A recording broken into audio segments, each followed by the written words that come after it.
Oh, here we are, coming in. Oh, lovely. So this is where we do the singing. This is the booth. Oh, it's really lovely. Every time you say goodbye. I think I'm really happy with that. Bluebell Notes podcast is brought to you courtesy of Long Way Home Productions, the friendly home of recording in Sussex. At your place or ours, together we'll make your music really shine.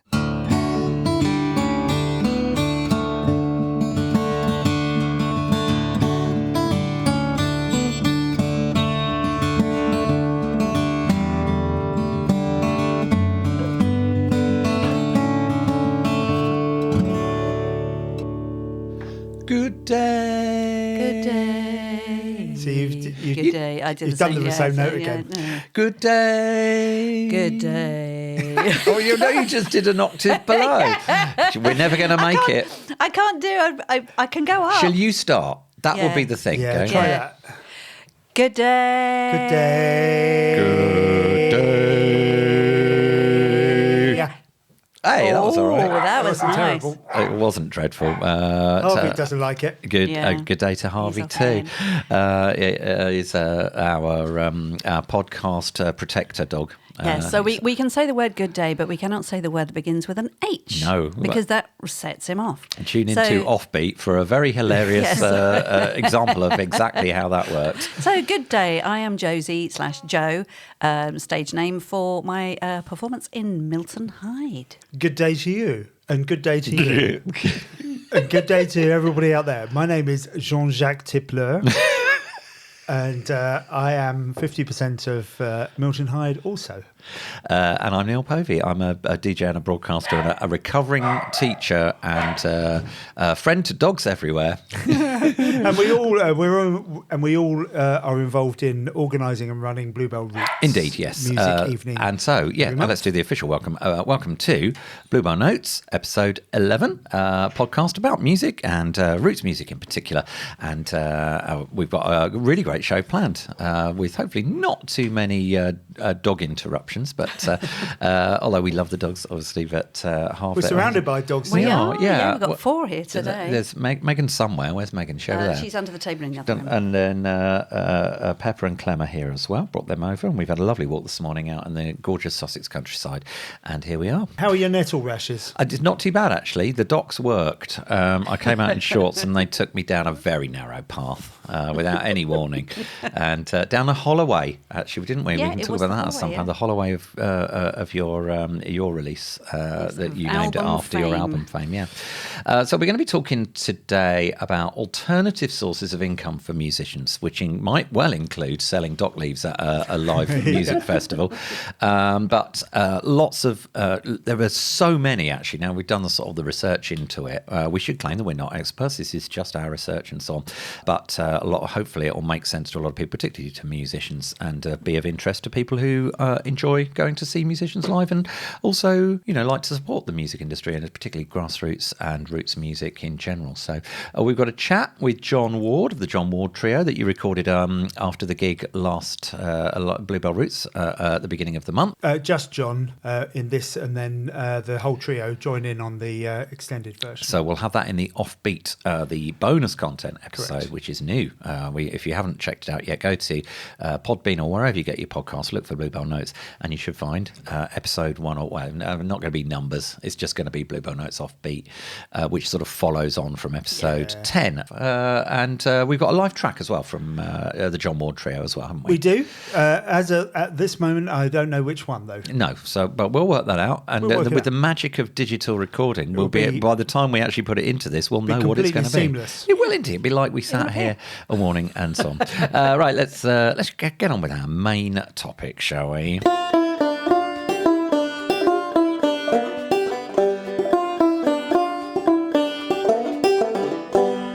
So we're going to be looking at alternative sources of income for musicians.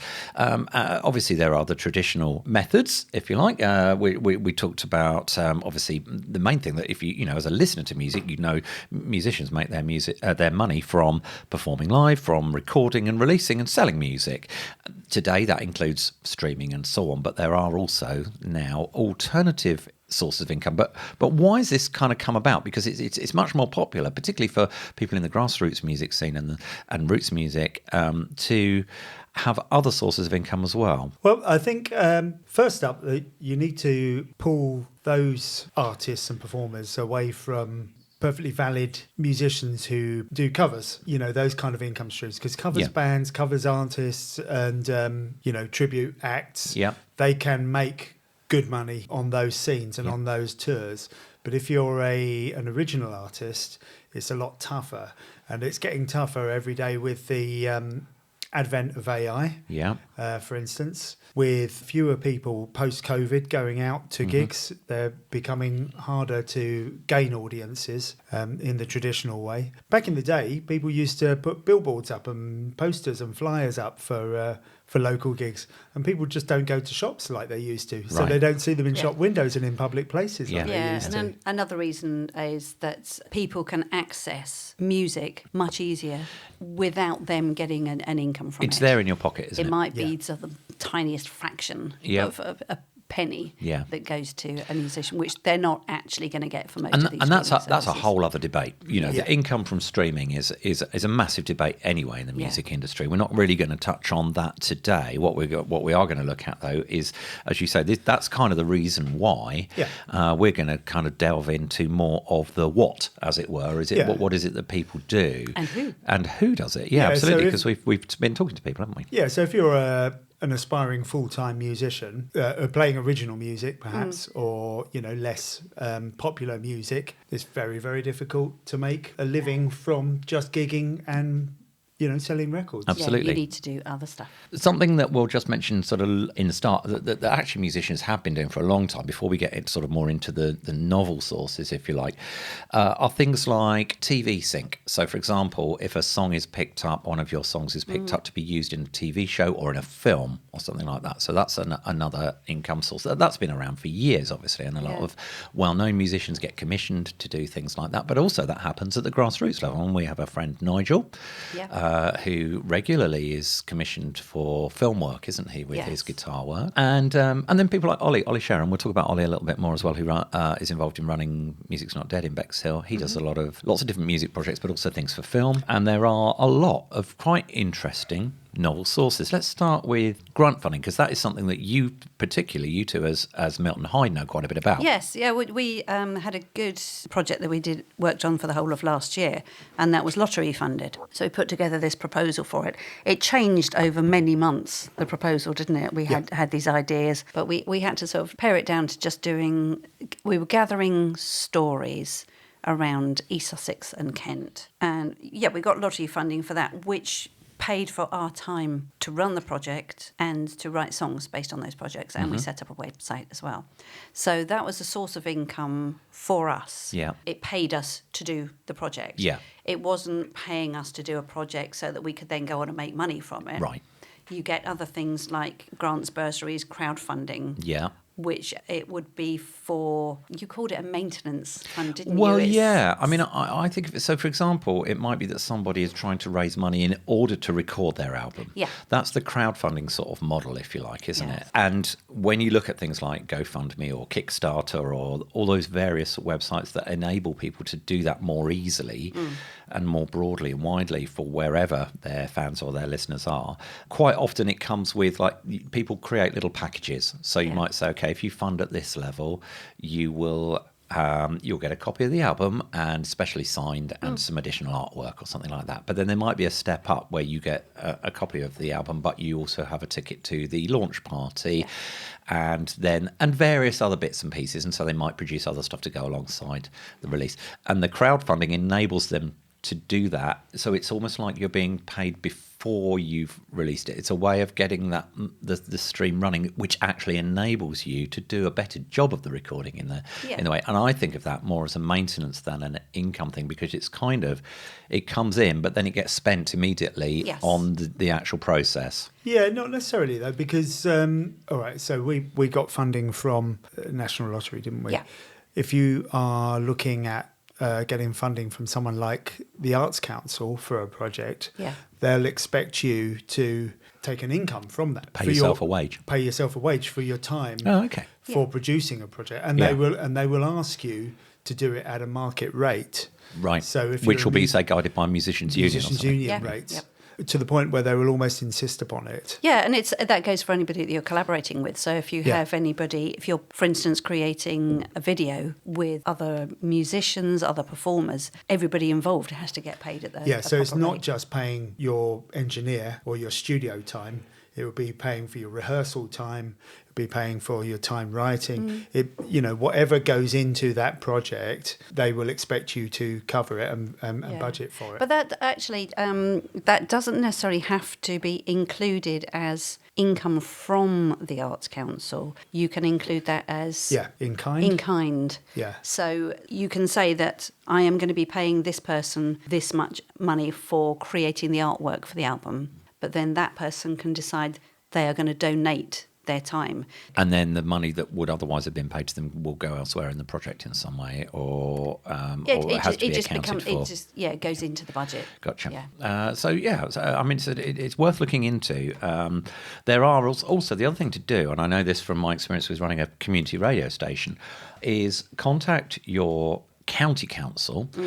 They will quite often have a person who works within the county council whose job it is to ensure that people are getting access to the grants that can be made. So we had somebody come and visit us.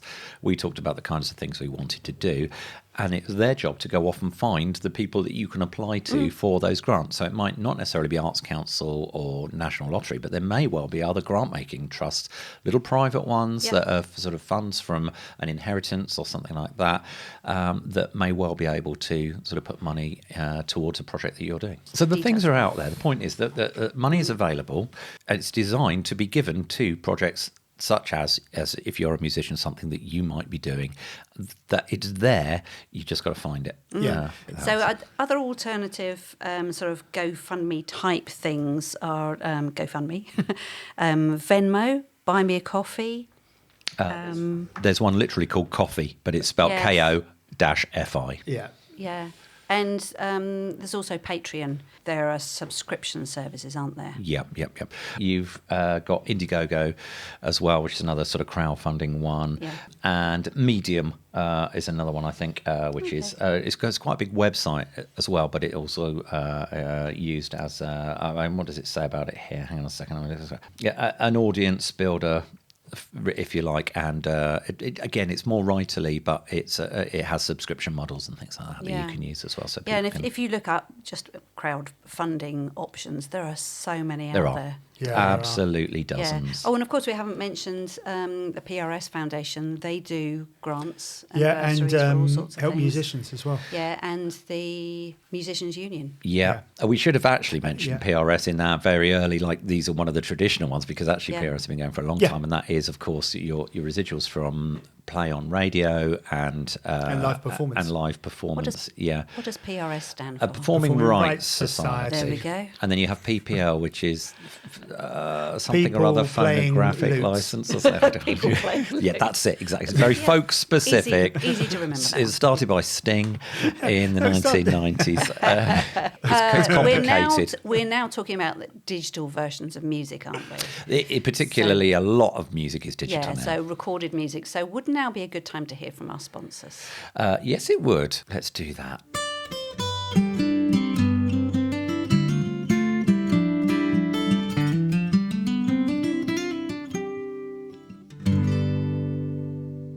Phil has seen many changes since Hatful of Rain started touring in 2010. They were fortunate enough to have a booking agent back then who was able to secure enough money and accommodation to make it worth their while driving hundreds of miles to gigs. Things have become pretty difficult for everyone since then. Promoters are often local folk who have corralled a bunch of mates into volunteering, and they can't be expected to be out of pocket. Like lots of people, Phil has had to devise alternative income streams. He's played with the idea of musical theatre shows to diversify what he does. But even then, the last show, Idle Women, was too expensive to tour, and therefore his new show, Snow Along the Line, will be just Phil, accompanied by recorded voices and backing tracks. He'll be looking for help from the National Rural Touring Forum with this. They're a fabulous organisation that coordinate artistic performances in rural venues across the UK, community centres, church halls and the like. Phil also offers some workshops, songwriting workshops both online and in person, and workshops aimed at hobbyist musicians who want to become more confident on stage. Necessity being the mother of invention has meant that Phil developed skills in producing his own music, and this has led to him producing other people's. Again, these are mostly hobbyist folk who just love what they do. As well as bringing in a bit of cash, it's also hugely rewarding. So if you'd like to know more about the services provided by Long Way Home Productions, our sponsors of Bluebell Notes, go to longwayhomeproductions.co.uk.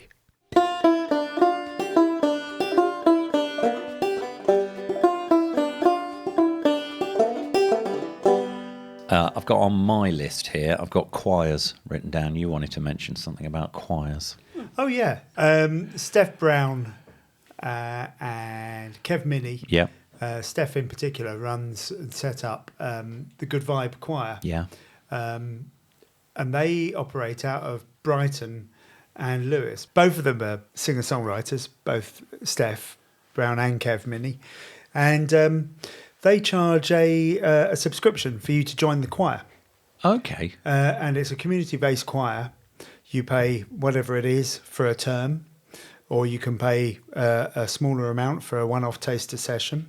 And of course, it's a win-win because they get an income from the membership, from their subscription. They'll have outgoings against that, the hire of venues and so on for rehearsing, probably refreshments and so on.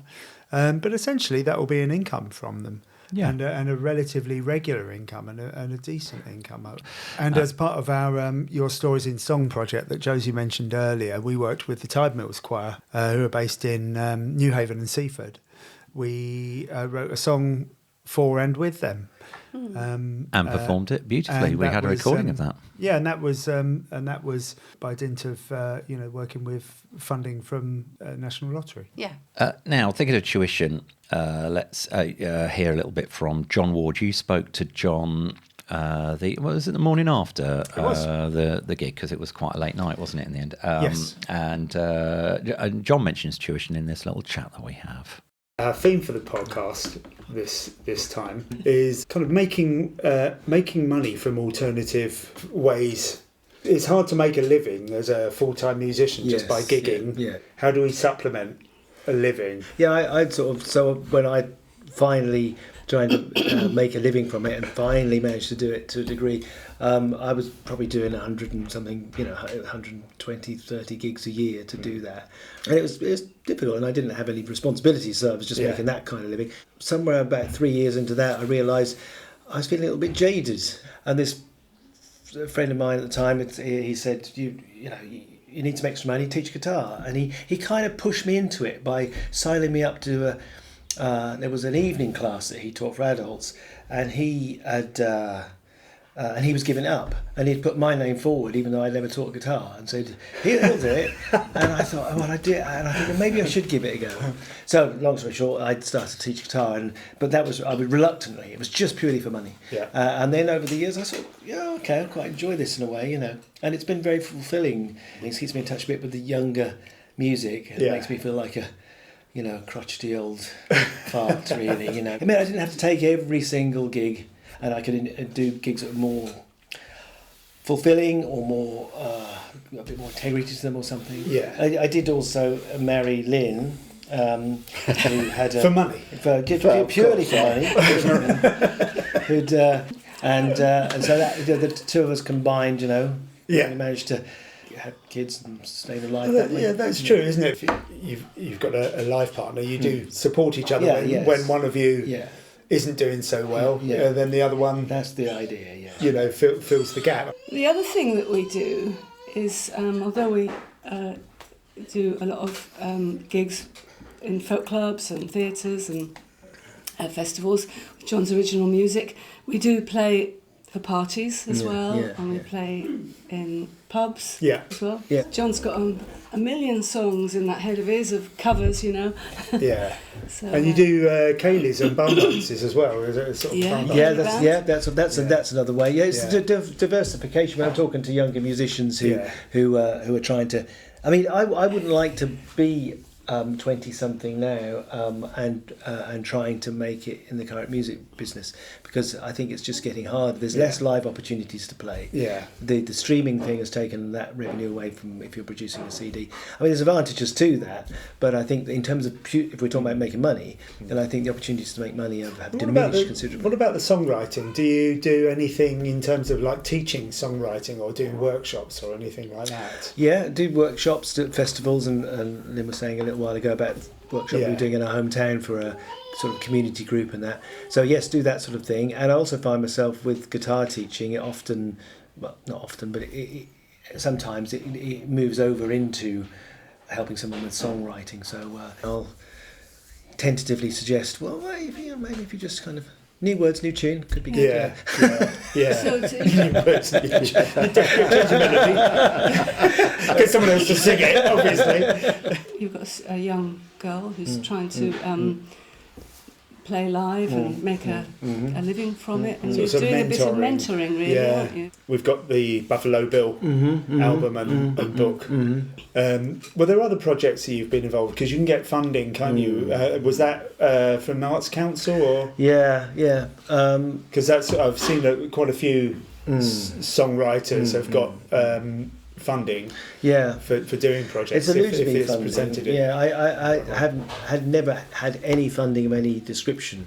And then most of my songwriting and with the couple of books I've written, I just do it purely for my own pleasure. Yeah. Really, I think it's for me personally. I don't think, oh God, will people like this? I'm trying not to do that. I'm just going to write this because I want to write it. Yeah. But somewhere along that line, you go, oh, there might be some money here, because you've got to think that way when you're trying to earn a living at it and pay bills. And one or two people said, you just go for funding for that, because it's a whole story, historical. And so we did go funding, and it's a dark art. We'd never tried to get funding before, and we put in a bid. We said, right, we're going to try this, didn't we? I'm looking at Lynn, wondering about the memory here, and then we got turned down, didn't we? And then Did they give you any support and feedback? Yes, they do, and then we tried again, and I think we got research and development funding, didn't we? We did for Buffalo to Bill, actually kind of pull it together. Yeah. We're working on a funding bid at the moment for we are, a project yes, that John's yes. writing.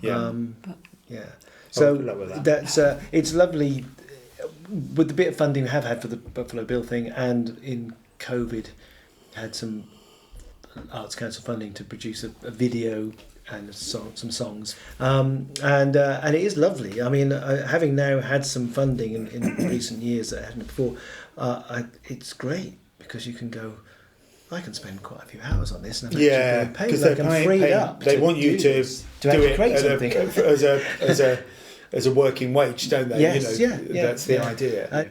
And to have the time to sit there and faff around on a computer with video editing, and something I've always wanted to do, but I could justify it to myself. Yeah. Because I was getting some money for it. And although it took me many, many more hours than the actual money, it was still made it. Yeah. And it was very handy at the time, because all the gigs had gone. So. Yeah. I think we need to wrap this up, because you guys need to get you back home to Suffolk. Yeah. To the flatlands. To the flatlands, yeah. But before we go, you got a new album out, which is called Songs Like an Old Friend. Songs Like an Old Friend. Yeah. And that's available from all good leading ways. John Ward Music. johnward.org.uk. John Ward, and of course the gigs and the concerts, and John Ward's songbook as well. oh yeah, we've got the attempted first songbook, which is 24 of my greatest hits. Former John Ward covers band. That's it. See, Les is here on this, great idea that we do the John Ward tribute band as a way of earning money, and We'll probably make more money doing that, I feel. Yeah. You can go to venues and say, what do you do? Say we play John Ward songs. Tribute band. And people just turn out in, like you fill a theatre as a tribute band, and I thought I could turn up, and it'd be interesting to hear people say, well, he's pretty good, but he's shorter than the original. He knows just further away. It's a bigger theatre. Well, listen, guys, thanks ever so much. Thanks for joining us for Bluebell Roots and giving us such a brilliant night. Thank Jasper, you. our grandson, has come into the room now. Yes. Hello. Want to be part of And it. Josie's here as well. Say hello to the microphone. Hello, microphone. Not you, Jasper. Josie, I meant. Thanks very much for having us at Bluebell Roots. And what a lovely No, you're experience it welcome. was. It's a lovely event that you put on. So And thank anybody you. listening to the podcast should, and who hasn't been, definitely should go. Food is great. Support it. The atmosphere is great. Yeah. We really loved it. Yeah. Brilliant. Lynn, Thank you. Les, John, thanks very much. Thank See you. you. Take care. Bye.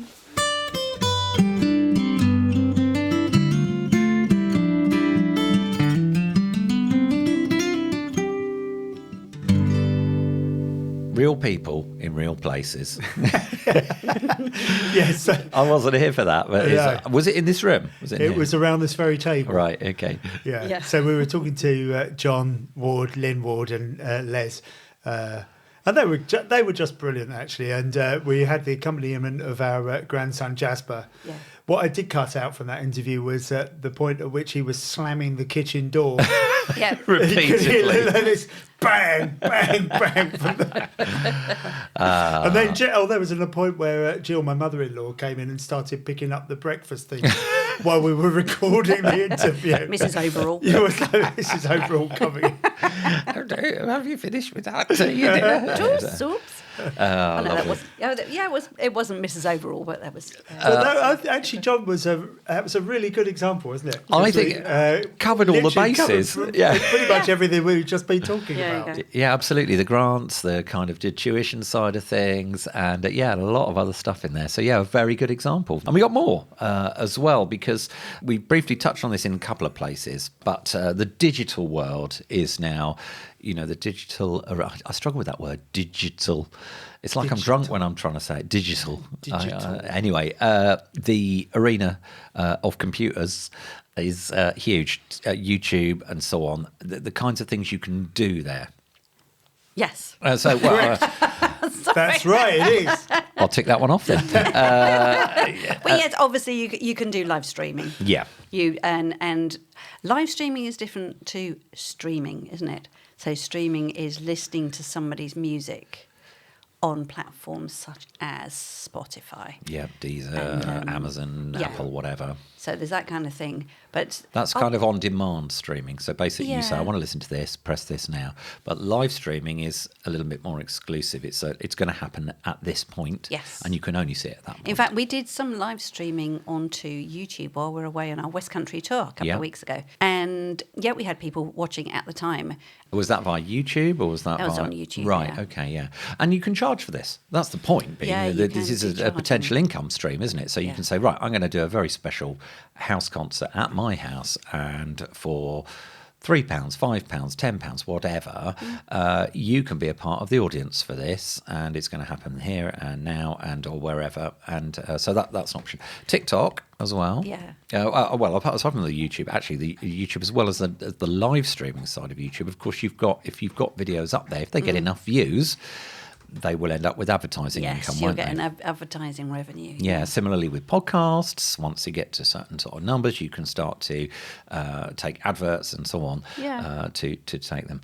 And similarly, then you've got TikTok, which is obviously a massive social media platform at the moment, and a lot of, interestingly, in the music world, and certainly at the end of things like during the pandemic, there were people like Sam Ryder, who then went on to become our Eurovision entry and so on. And he'd made his name on TikTok and YouTube, and by garnering followers sort of organically through that. I mean, that is the maybe. key, obviously, with all these, is getting the Followers. followers. Yeah. Absolutely. And that is an art in itself. Well, this is And- where it comes back to your business mentors, I guess. Perhaps who Yes. might have experience in how do you And social media leverage experts. that social Yeah. media market. Yeah. There are a lot of them out there are social media I don't have a experts. clue how to do that. If I Yeah. did, we'd have No, thousands of listeners for There are this. people that will do it for you if you really can't be bothered with trying to work out the algorithms. I bet there's there a are lot of companies snake that will oil do out it. there. Well, there's Yeah, that. true. There is that. Yeah. Yeah, there is.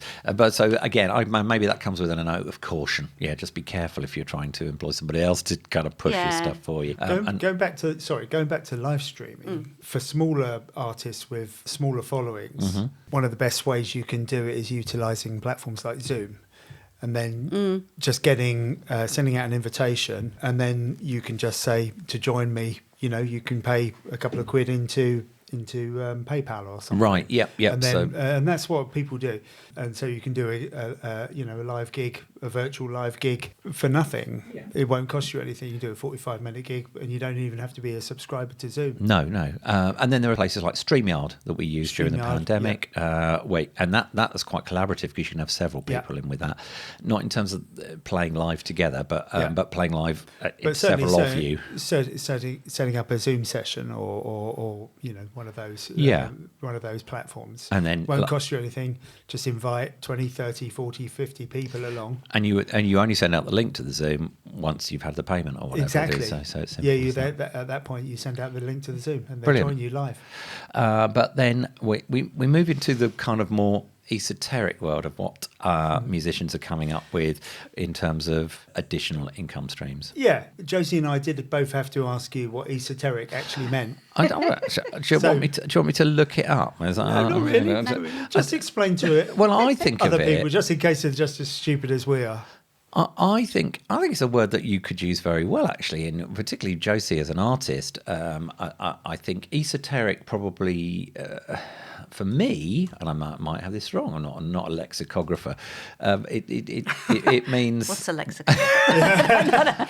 I'm not Susie Dent. Okay, so esoteric means a little bit sort of more out there, unique, and a bit way. Yeah, perhaps. I think if you want to sort of put it in layman's terms, it's something which is slightly more away from the mainstream, if you like. It's not it's not the majority kind of view. Esoteric things. Yeah, so I've just looked it up. Very unusual and understood or liked by only a small number of people. Yeah, especially those with special knowledge. Well, it's certainly Neil. It's off Broadway. Let's put it like that. If you're going to compare it to stage stuff, off Broadway. So it might be in the basement of a pub in the East Village or something. Have you got some examples?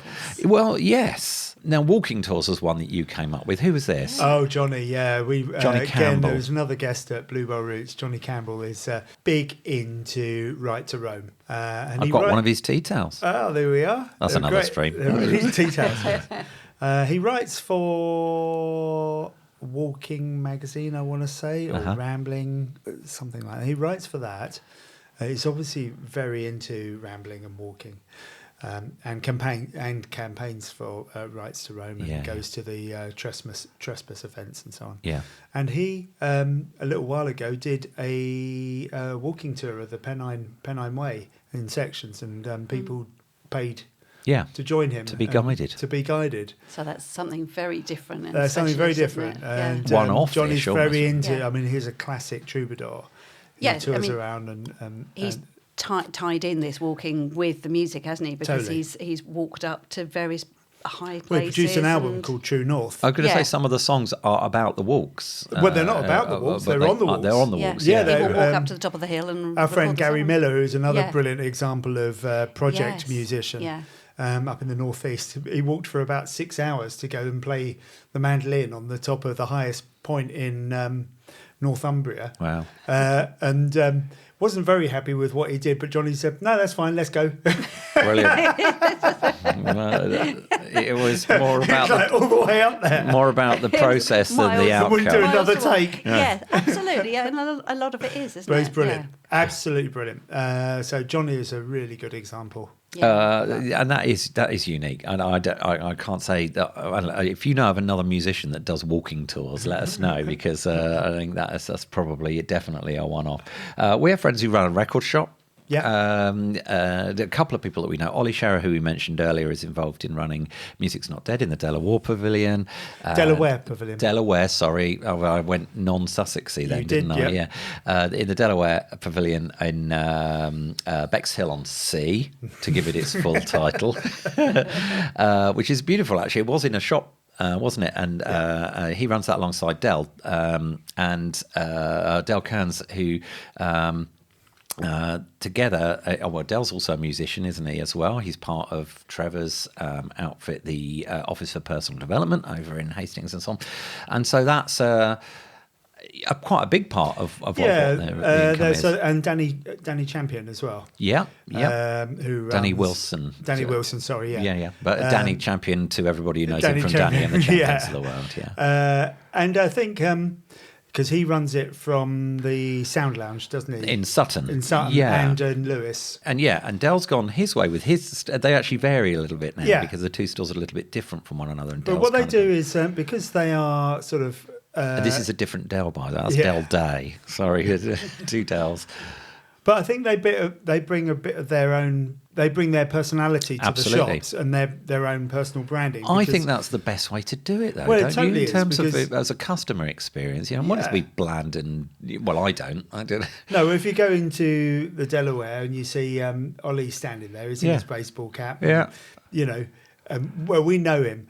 But we know him as a very eclectic musician who's who's influenced by all sorts of things.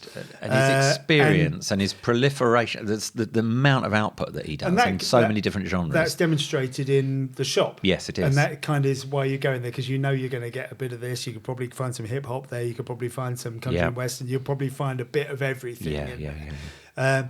And then if you go to Danny's shop, I would imagine, I haven't looked through it because it's up in Sutton, but I bet you there's a lot of singer-songwriter stuff in there. Yeah, there is. And sort of Americana. Yeah, they bring that to it. Yes, you're right. I think what underlines the thing about that is passion. People's passion for the music that is what's being sold. Exactly the same thing.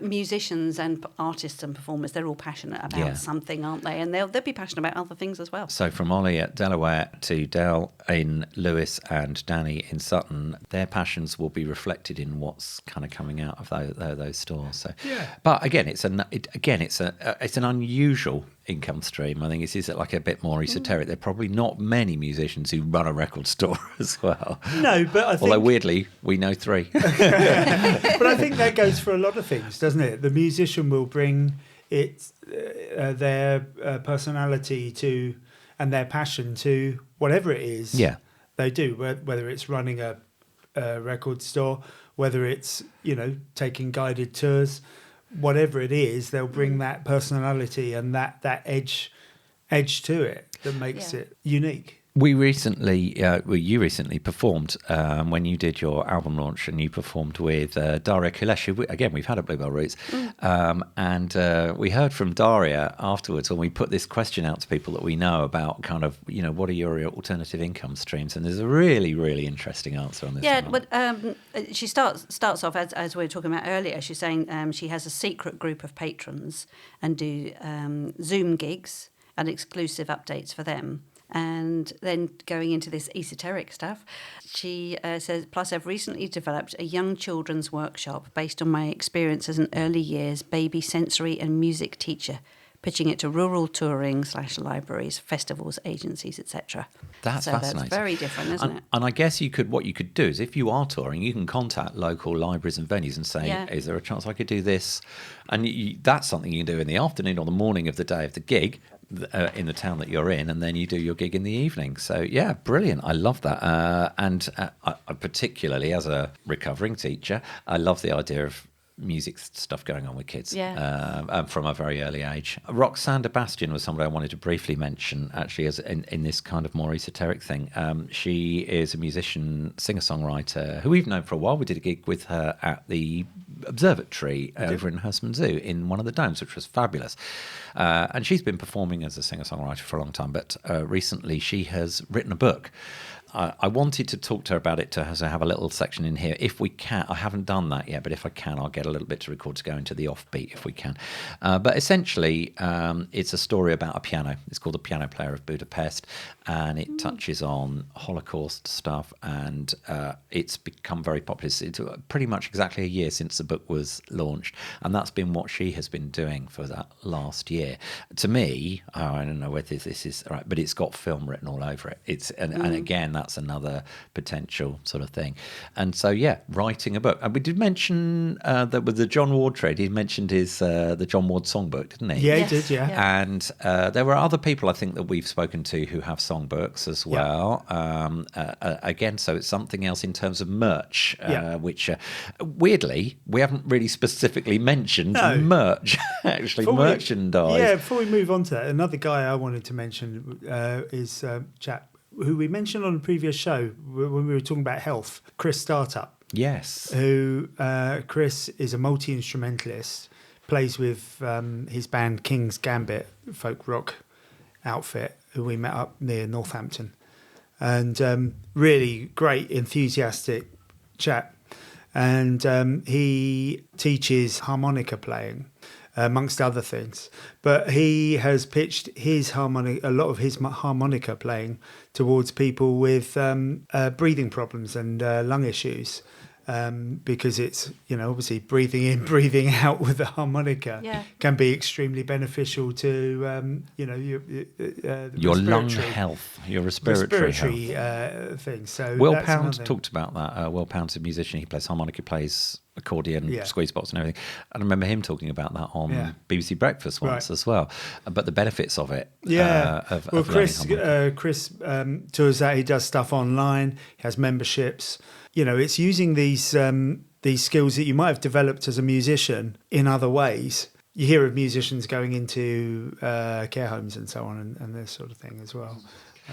And while we're talking sort of health and well-being, there was the yoga, which we briefly mentioned in one of the previous episodes, the yoga for musicians, which was going on during the pandemic. But actually, I think in terms of well-being, it's a really good one, and again, a potential income stream for somebody in that sphere.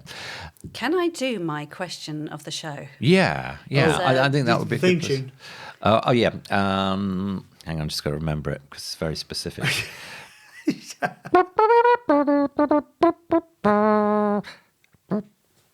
Lovely.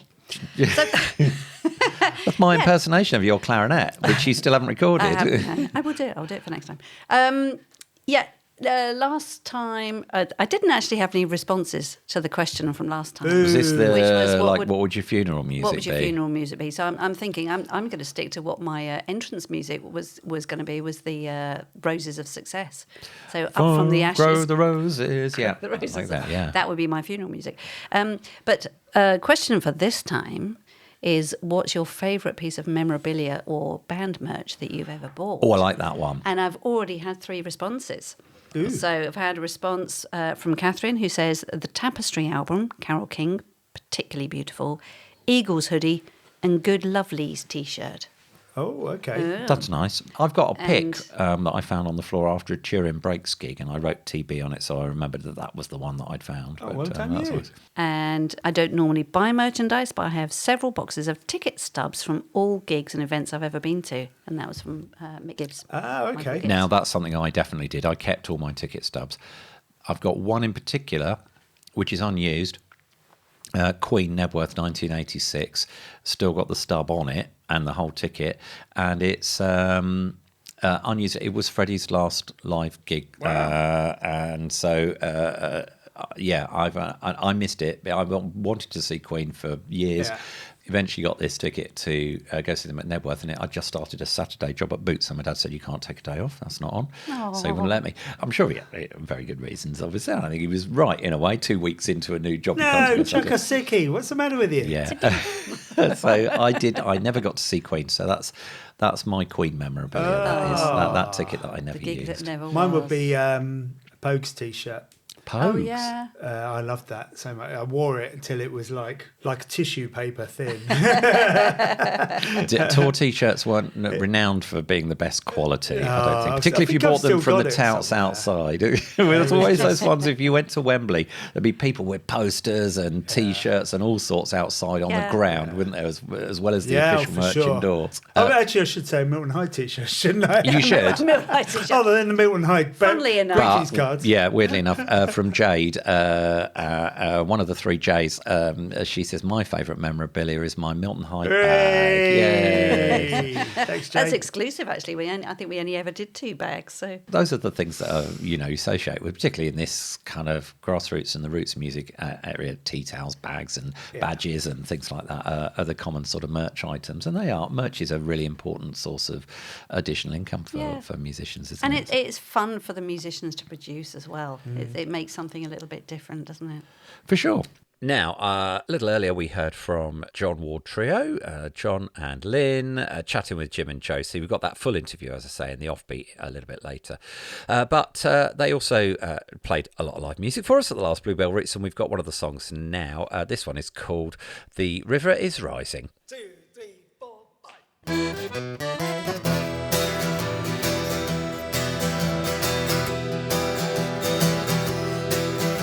The cracked riverbed of a dust and rock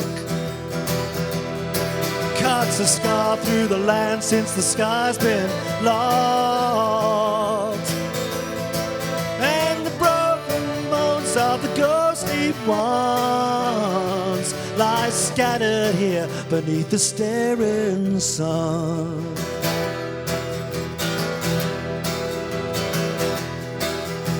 The first drop fell a silent tear in the hard dark hills many miles from here. Then one upon another till the sky gave way. There's only so much weight you can hold at bay, and the river is rising. The river is rising. The river is rising high. It's gonna sweep this land aside. It's gonna sweep this land aside.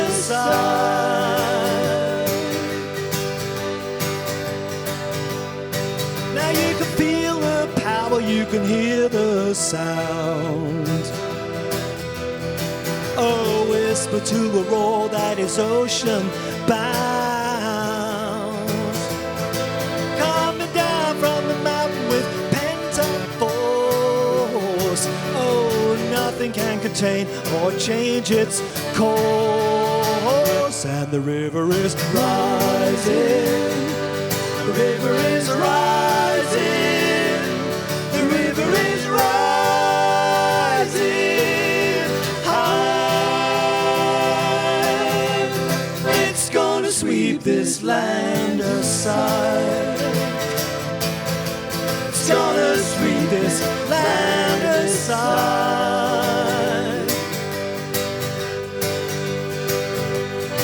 Now the wall's gonna fall and the bank's gonna break. An upturned land left in its wake. Bring a new life to that old riverbed, to the dust and the bones and the dreams of the dead. And the river is rising. The river is rising. The river is rising high.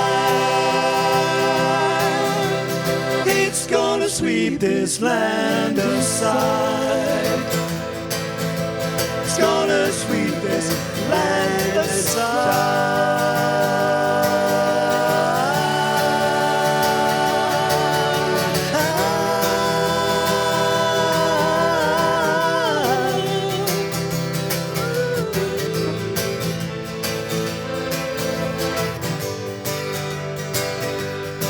Now the river is sorrow and the the river is grief.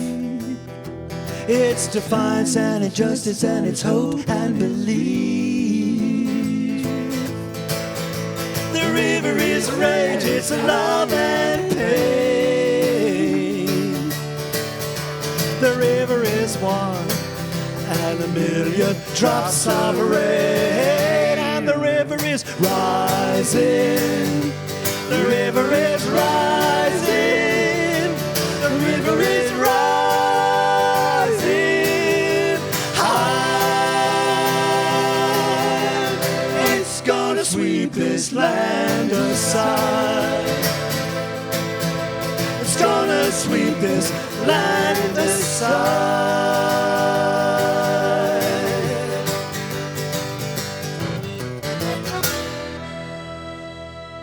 Thank you very much, and thank you for dancing.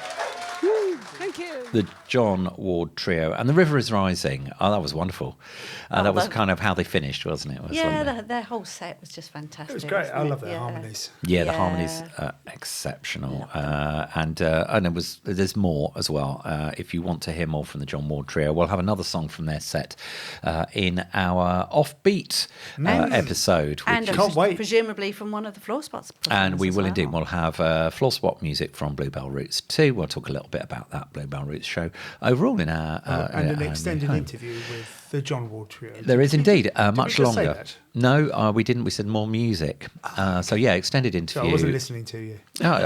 Probably pays. I don't say it's a good policy to have.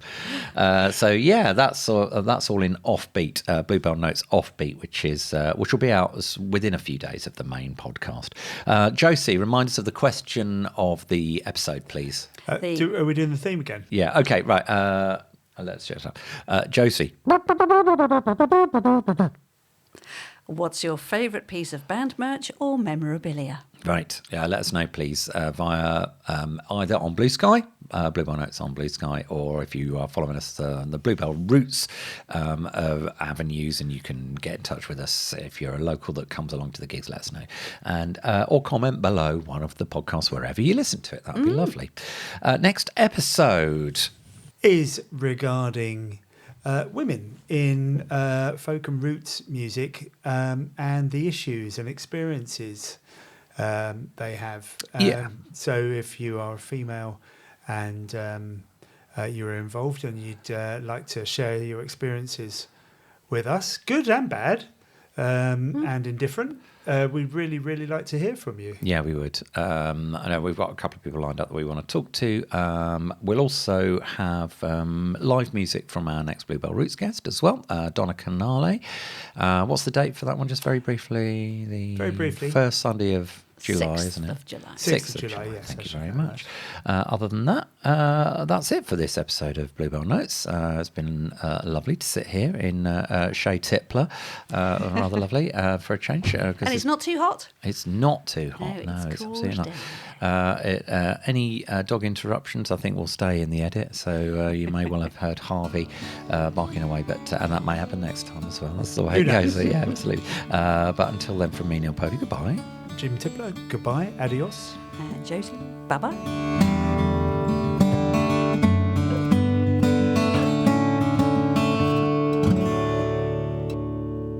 Bluebell Notes podcast was brought to you courtesy of Long Way Home Productions.